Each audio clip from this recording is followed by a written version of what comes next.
Hi hello ನಮಸ್ಕಾರ, ಎಲ್ಲರೂ ಹೇಗಿದ್ದೀರಾ? ಚೆನ್ನಾಗಿದ್ದೀರಾ ಅಂತ ಭಾವಿಸ್ತಾ ಈಗಿನ ವಿಡಿಯೋಗೆ ಮುಂದುವರ್ಸೋಣ. ಇದು ಬಹಳ ಪ್ರಸಿದ್ಧವಾದಂಥ ಕ್ಷೇತ್ರಕ್ಕೆ ನಾವು ಕರ್ಕೊಂಡು ಹೋಗ್ತಾ ಇದ್ದೀನಿ. ಇವತ್ತು ಎಲ್ಲರೂ ನೋಡಿದ್ದೀರಾ, ಬಹಳ ಇದ್ದೀರಾ. ಅದರ ಒಂದು ಚಿಕ್ಕ ಒಂದು ವಿಡಿಯೋ ನಾನು ಮಾಡಬೇಕು ಅಂತ, ನಿಮ್ಮ ಮುಂದೆ ತರಬೇಕು ಅಂತ ಕೆಲವು ಕಥೆಗಳೊಂದಿಗೆ. ಇದು ಬಹಳ ಎಲ್ಲರೂ ಮೆಚ್ಚುವಂಥ ಅದ್ಭುತವಾದಂಥ ಒಂದು ಕ್ಷೇತ್ರ, ಅದು ಮುರುಡೇಶ್ವರ. ಇದು ಮುರುಡೇಶ್ವರ ಭಟ್ಕಳ ತಾಲೂಕಿನಲ್ಲಿದೆ ಮತ್ತು ಇದು ಒಂದು ಧಾರ್ಮಿಕವಾದ ಒಂದು ಪುಣ್ಯ ಸ್ಥಳವಾದ ಕೂಡ ಒಳಗೊಂಡಿದೆ. ಹಾಗೂ ಇದು ರಾಮಾಯಣದಂಥ ಮೂಲದಂಥ ಒಂದು ಕೂಡ ಇದಕ್ಕೆ ಕತೆ ಕೂಡ ಇದಕ್ಕಿದೆ ಅಂತ ಹೇಳ್ತಾರೆ. ಮತ್ತು ಈ ಬೆಟ್ಟ ಏನು ಕಾಣುತ್ತೆ, ಈ ಬೆಟ್ಟಕ್ಕೆ ಕಂದಕ ಬೆಟ್ಟ ಅಂತ ಕರೀತಾರೆ. ಈ ಕಂದಕದ ಬೆಟ್ಟದ ಮೇಲೆ ಶಿವನ ಸ್ಥಾಪನೆಯಾಗಿದೆ ಅಂತ ಹೇಳಿದ್ರೆ ಬಹಳ ಬೃಹತ್ಕಾರವಾದಂಥ ಒಂದು ವಿಗ್ರಹ ಕೂಡ ಇದನ್ನು ಇಲ್ಲಿ ಮಾಡಿದ್ದಾರೆ. ಅದರ ಬಗ್ಗೆ ಮುಂದೆ ಹೇಳ್ತಾ ಹೋಗ್ತೀನಿ. ಶಿವ ಇಲ್ಲಿ ಹೇಗೆ ಬಂದ, ಇಲ್ಲಿ ಶಿವ ಬರೋದಕ್ಕೆ ಕಾರಣ ಏನು ಅನ್ನೋದಕ್ಕೆ ರಾಮಾಯಣದಲ್ಲಿಂದ ಕತೆ ಅಂತ ಹೇಳಿದೆ. ಕಾರಣ ಏನು ಅಂದರೆ, ದೇವತೆಗಳೆಲ್ಲ ಶಿವನಿಂದ ಆತ್ಮಲಿಂಗನ ಪಡೆದು ಅದರಿಂದ ದೈವತ್ವವನ್ನು ಪಡೆದು ಅದರಿಂದ ತಮ್ಮ ಅಮರತ್ವವನ್ನು ಪಡೆಯೋದಕ್ಕೋಸ್ಕರ ಶಿವಲಿಂಗನ ಪಡಿತಾ ಇದ್ದರು.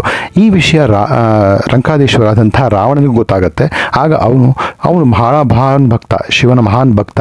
ಅವನು ಕೂಡ ಶಿವನನ್ನು ಪ್ರಾರ್ಥನೆ ಮಾಡಿ, ಅವನು ತಪಸ್ಸು ಮಾಡಿ ಕಠಿಣ ಶ್ರಮದಿಂದ ಶಿವನ ಒಲಿಸ್ಕೊಂಡು ಶಿವನ ಕೇಳ್ಕೊತಾನೆ. ಆವಾಗ ಶಿವ ನಂಗೆ ಏನು ಬೇಕು ಅಂತ ಕೇಳ್ಕೊಂಡಾಗ ನನಗೆ ಆತ್ಮಲಿಂಗ ಬೇಕು ಅಂತ. ಸರಿ, ಈ ಆತ್ಮಲಿಂಗ ನಾನು ನಿಂಗೆ ಕೊಡ್ತೀನಿ, ಆದರೆ ನೀನು ಇದನ್ನು ನಿನ್ನ ರಾಜ್ಯಕ್ಕೆ ಹೋಗೋ ತನಕ ಇದನ್ನು ನೆಲದ ಮೇಲೆ ಇಡಬಾರದು. ನೆಲದ ಮೇಲೆ ಇಟ್ಟರೆ ಇದನ್ನು ನೀನು ಅದರದ ಸಸತ್ವ ಕಳೆದು ಹೋಗುತ್ತೆ, ಅದಕ್ಕೆ ಇದಿರಲ್ಲ ಅಂತ ಹೇಳ್ತಾರೆ. ಸರಿ ಅಂತ ತೊಗೊಂಡು ಬರಬೇಕಾದ್ರೆ ಇದು ವಿಷ್ಣು ಗೊತ್ತಾಗುತ್ತೆ.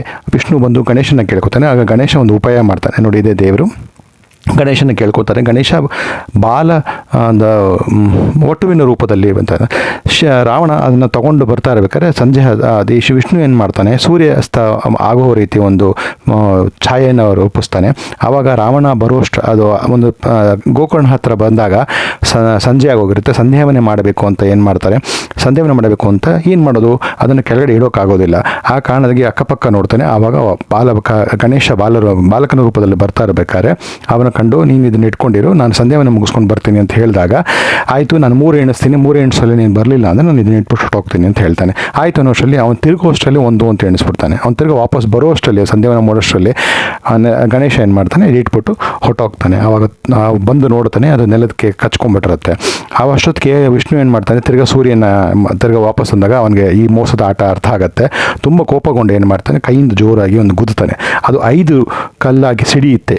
ಅದೇ ಸಂಜೇಶ್ವರ ಮತ್ತು ಗುಣೇಶ್ವರ ಹಾಗೂ ದಾರೇಶ್ವರ ಹಾಗೂ ಈ ಸ್ಥಳದ ಕಾಣುವಂಥ ಒಂದು ಮುರುಡೇಶ್ವರ. ಸೊ ಹಾಗಾಗಿ ಇಲ್ಲಿ ಈಶ್ವರ ನೆನೆಸ್ತಾ ಅಂತ ಹೇಳಲಾಗತ್ತೆ.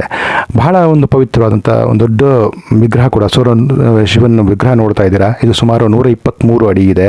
ಈ ವಿಗ್ರಹ ನೋಡೋದಕ್ಕೆ ಲಿಫ್ಟ್ ಕೂಡ ಮಾಡಿದ್ದಾರೆ. ಸುಮಾರು 2008ರಲ್ಲಿ ಖ್ಯಾತ ಉದ್ಯಮಿಯಾದಂಥ ಆರ್.ಎನ್. ಶೆಟ್ಟಿ ಅವರು ಅದನ್ನು ಶಿವಮೊಗ್ಗದಲ್ಲಿರುವಂಥ ಕಾಶಿನಾಥ್ ಮತ್ತು ಅವರ ಸಂಗಡಾದಂಥ ಶಿಲ್ಪಿಗಳ ಸೇರಿ ಇದನ್ನು ವಿಗ್ರಹನ ಇಲ್ಲಿ ಸ್ಥಾಪನೆ ಮಾಡ್ತಾರೆ. ಬಹಳ ಅತ್ಯುತ್ತಮ, ಸುಮಾರು ಒಂದು 50 ದಶಲಕ್ಷ ಖರ್ಚಾಯಿತು ಅಂತ ಹೇಳಲಾಗುತ್ತೆ. ಅಷ್ಟು ಅದ್ಭುತವಾದಂಥ ಕ್ಷೇತ್ರ. ನಿಮ್ಮ ಹೋಪ್ ಈ ವಿಡಿಯೋ ನಿಮಗೆ ಇಷ್ಟ ಆಗಿದೆ, ನಿಮ್ಮ ಈ ಕತೆ ಕೂಡ ನಿಮ್ಗೆ ಇಷ್ಟ ಆಗಿದೆ ಅಂತ ಭಾವಿಸ್ತಾ, ನಾನು ಮತ್ತೊಮ್ಮೆ ಇನ್ನೊಂದು ಅದ್ಭುತವಾದಂಥ ವಿಡಿಯೋದೊಂದಿಗೆ ಸಿಗೋಣ. ಅಲ್ಲಿಗೆವರೆಗೂ ಶಿವ ನಿಮ್ಮೆಲ್ಲರೂ ಕಾಪಾಡಲಿ ಅಂತ ಹೇಳ್ತಾ, ನಾನು ಮತ್ತೊಂದು ಬ್ಯೂಟಿಫುಲ್ ಆದಂಥ ವಿಡಿಯೋದೊಂದಿಗೆ ಸಿಗ್ತೀನಿ. ಅಲ್ಲಿವರೆಗೂ ಟೇಕ್ ಕೇರ್, ಬಾಯ್.